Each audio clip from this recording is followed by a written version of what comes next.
Hello, welcome to this video. Today we're looking at Microsoft Viva Insights. So if your school or college has a subscription, you can access it via the 9 boxes. It used to be called My Analytics. So as I go through the video, you may see that the heading occasionally changed to My Analytics because it's only recently branded as Microsoft Viva Insights. So what is it? Well, it is a way of giving you some personal analytics to highlight how you work so you can improve the way that you work. And I thought, as we're at the start of a new year, people are always looking for New Year's resolutions and doing things slightly differently. It would be useful just to highlight what you can do with Microsoft Viva Insights and what information it provides to you. So first off, it has your focus plan. So one of the features is that it will allow you to book into your calendar focus slots, times that you can focus on specific tasks, whatever it may be, without distraction. So I have a weakness, and that is that I get distracted by email.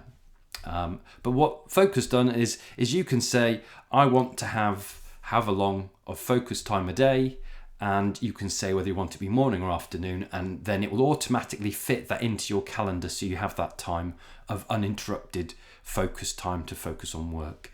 And the first thing you see as you open up the home page is Focus Plan, and it tells you if you have any days in your calendar where you're not able to get that focus time. So that's what the Focus Plan relates to. The other side we've got is Activecollaborators, and that highlights the people that you are working with, emailing, sharing files with regularly so you can see who they are. And then down the bottom of the page we have some personal insights. So as I've already confessed, it's giving me some stats here that during working hours I read half of my emails within 30 minutes of receiving them. So it's suggesting that's not necessarily best practice. Meeting notices, there were a few last minute meeting notifications sent. And my calendar typically starts reasonably empty and then fills up as the week goes on.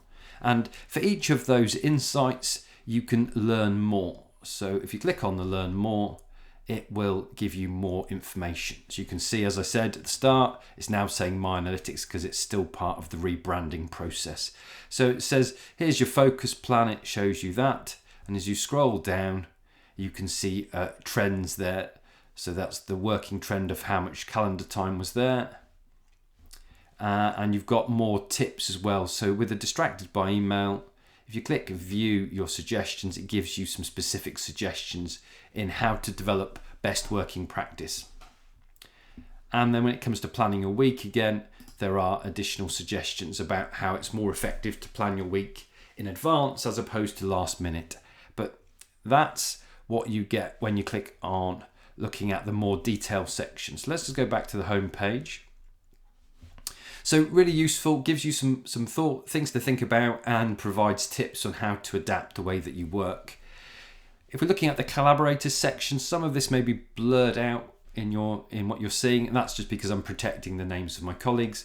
But when you click onto it, what you'll see is it will tell you how many active collaborators you've got, and they're people that you've emailed, chatted or met with in the last 4 weeks. It will also tell you all the people you've emailed and chatted with in the past 12 months. So you get an idea of your active network. For me, it's 64, and my total network is 464. And then if you scroll down, you will see that you've got a visual guide which highlights in time the people that you spend the most time collaborating with. So of the active collaborators, there are a number of colleagues between 4 and 1 hour spent collaborating with, and they're my immediate team, which seems obvious. And then you've got other people ranked who you've spent 1 to 1.5 hours and 1 hour to 30 minutes. You get an idea of who are the people that you're regularly interacting with, and you can filter that so it's external people, and you can also highlight any new colleagues that you've reached out to. And you can highlight who are the important people, and you can make colleagues important by starring them. And again, you've got more tips with regards to networks, on building external networks, and showing some research related to that. And if you scroll down, you can look at who are your important contacts, and you can search and add people. So if I search for a colleague. I can add a star to them so they appear in my important contacts. So a great way of just making sure that you can then also see the sorts of time you're spending engaging with those colleagues. So that's network and how you can monitor that. It's useful information just to see who it is that you are engaging with. So let's go back to the start. So we choose on the personal tab. We can look at a bit more detail in each of the sections. So we've got the focus one, we've got the well-being, we've got the network, and we've got the collaboration. So if we dive further down even still, it's giving you those tips again related to email, meeting notices and planning the week. If we look at well-being, it gives you a breakdown of how things are. So it talks about which days are quiet. This was over Christmas and I was also off with COVID, unfortunately, so it looks slightly quieter than usual, but it gives you information there. And it tells you a breakdown of how you spend your time. And all of this is about providing you with information to enable you to be more efficient in the way that you organise your calendar.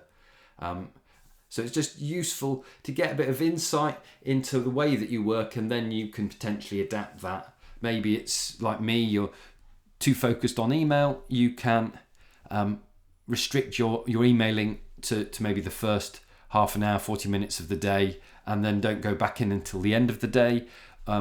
If you find that your days, you don't get any prolonged time to focus, you could start booking in and making use of that focused time. So some really useful insights, the well-being bit, giving you, again, an understanding of what's what when it comes to working. We just go home again.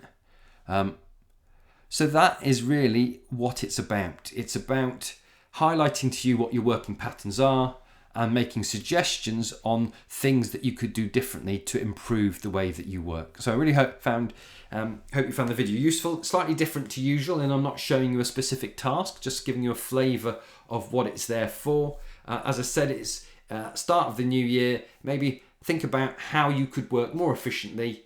Dive in, have a look at your insights, and then maybe make use of the focus zone to book some time automatically. Just to show you that very quickly, if we go to personal